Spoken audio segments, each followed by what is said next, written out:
Happy Friday, Chris here, and the highly anticipated job week has now come and gone, and there was some damages. It was some casualties for sure.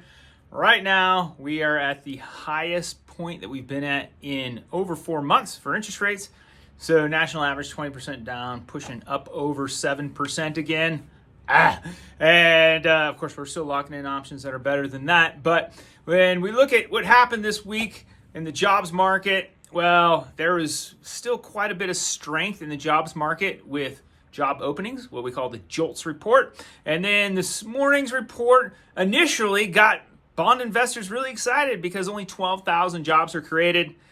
And short term, it actually really improved interest rates. But as of this afternoon, things are changing for the negative as the markets had a little bit more time to digest some of what was going on in that jobs report. And in particular, the wage inflation of 4% in the jobs report is a bit problematic, and unemployment rate remains flat. So didn't really have the opportunity to see interest rate improvement this week like we were hoping. But on the bright side, the Federal Reserve is meeting in just 6 days, and we are expecting another 0.25% rate cut. As of right now, there's a 96% probability of a rate cut at this coming up November meeting, and an 81% probability of a rate cut at the December meeting. So another 0.5% in rate cuts. And none of you guys are like, well, what the heck, Chris? Last time we got a 0.5% interest rate cut, mortgages went up 1%. And